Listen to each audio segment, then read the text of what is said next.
Assalamualaikum warahmatullahi wabarakatuh. Saya Sulifan Famulis dengan NIM 220 20950 2014. Saya dari kelas PTKD.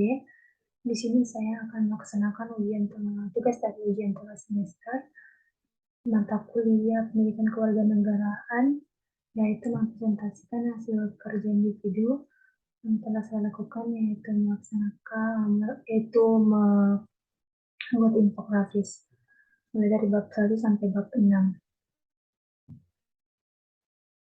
Bab 1 yaitu hakikat dan urgensi identitas nasional. Pengertian identitas nasional dimulai dari identitas. Identitas adalah ciri atau pertanda yang dimiliki oleh seseorang, pribadi, dan atau kelompok. Nasional adalah kebangsaan, berkenaan, atau berasal dari bangsa itu sendiri yang meliputi suatu bangsa. Agensi identitas nasional yaitu jati diri, nilai-nilai yang dianggap baik, faktor penentu dalam pembangunan karakter bangsa. Identitas nasional utama Indonesia yaitu bendera, bahasa, lambang negara, lagu kebangsaan, simbol Bhinneka Tunggal Ika, Negara Kesatuan Republik Indonesia, filsafat hidup bangsa, konstitusi negara, dan kebudayaan bangsa daerah. Bab 2 yaitu dinamika dan tantangan identitas nasional. Contoh beberapa kasus yang menjadi tantangan oleh bangsa Indonesia terkait dengan masalah identitas nasional Indonesia adalah sebagai berikut. 1. Lebih bangga menggunakan bendera asing dibanding bendera merah putih. 2. Menyukai simbol asing dibanding lambang atau simbol bangsa sendiri. 3. Nilai-nilai Pancasila belum menjadi acuan sikap dan perilaku sehari-hari. Dan yang terakhir, rasa nasionalisme dan patriotisme yang luntur dan memudar.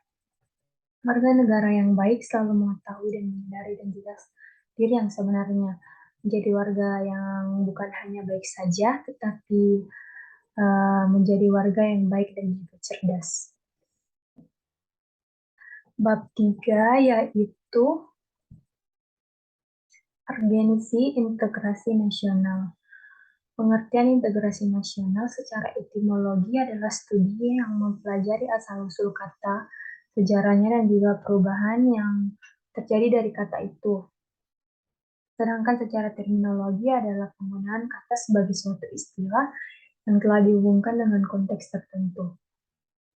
Integrasi adalah penyatuan, pembauran, keterpaduan sebagai kebulatan dari unsur atau aspeknya. Integrasi diperlukan untuk membangkitkan kesadaran akan identitas bersama, menguatkan identitas nasional, dan membangun persatuan bangsa. Jenis-jenis integrasi yaitu integrasi bangsa, integrasi wilayah, integrasi nilai, integrasi elit massa, dan tingkah laku. Aspek-aspek integrasi adalah dalam realitas nasional, integrasi nasional dapat dilihat dari 3 aspek, yaitu aspek politik, aspek ekonomi, dan sosial budaya.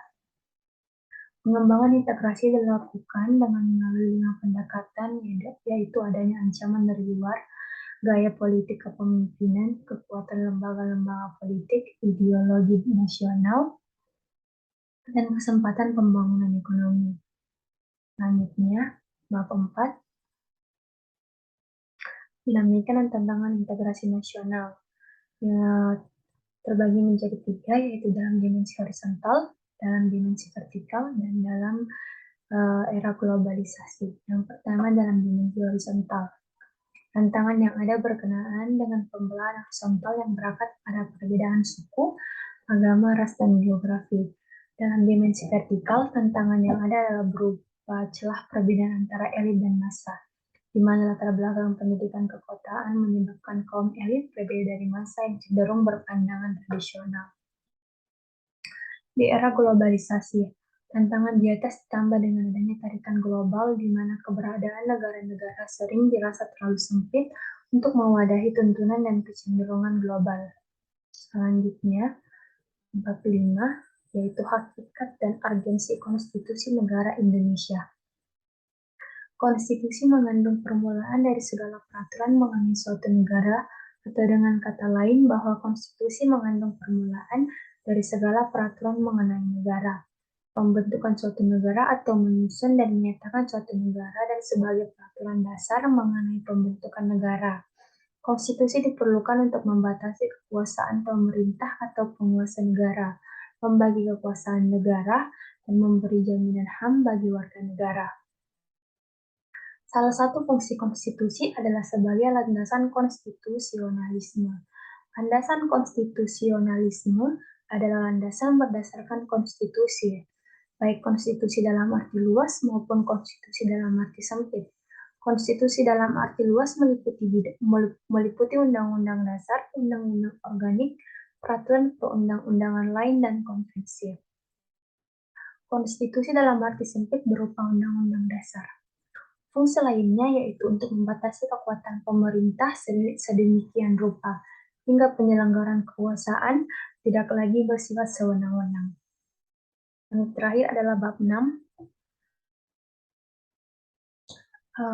yaitu dinamika dan tantangan konstitusi negara. Dalam bab ini, tantangan yang sangat berat yaitu pada pertengahan 1997. Negara kita dilanda ekonomi dan moneter yang sangat hebat. Krisis ekonomi dan moneter ini mengakibatkan harga-harga melambung tinggi sedangkan daya beli masyarakat terus menurun. Sementara itu nilai tukar rupiah terhadap mata uang asing, terutama dolar Amerika yang semakin merosot. Bahkan krisis pada aspek politik pun terjadi, yaitu masyarakat tidak lagi mempercayai adanya pemerintah. Tuntutan pada era reformasi pertengahan 1998 yaitu mengamandemenkan Undang-Undang Dasar Negara Kesatuan Republik Indonesia 1945, menghapuskan doktrin dui fungsi Angkatan Bersenjata Republik Indonesia, menegakkan supremasi hukum, penghormatan hak asasi manusia, serta pemberantasan korupsi, kolusi, dan nepotisme, melakukan desentralisasi dan hubungan yang adil antara pusat dan daerah, mewujudkan kebebasan pers, dan mewujudkan kehidupan demokrasi. Dalam perkembangannya, tuntutan perubahan Undang-Undang Dasar Negara Kesatuan Republik Indonesia 1945 menjadi kebutuhan bersama bangsa Indonesia. Berdasarkan hal itu, Majelis Perwakilan Rakyat hasil pemilu 1999 sesuai dengan kewenangannya yang diatur dalam pasal 37 Undang-Undang Dasar Negara Kesatuan Republik Indonesia 1945 melakukan perubahan secara bertahap dan sistematis dalam 4 kali perubahan, yaitu 1. Perubahan pertama pada Sidang Umum MPR 1999. Yang kedua, perubahan pada Sidang Tahunan MPR tahun 2000. Yang ketiga, perubahan pada Sidang Tahunan MPR tahun 2001. Dan yang terakhir adalah perubahan keempat pada Sidang Tahunan MPR tahun 2002. Sekian dari saya. Salah dan kurangnya mohon dimaafkan. Assalamualaikum warahmatullahi wabarakatuh.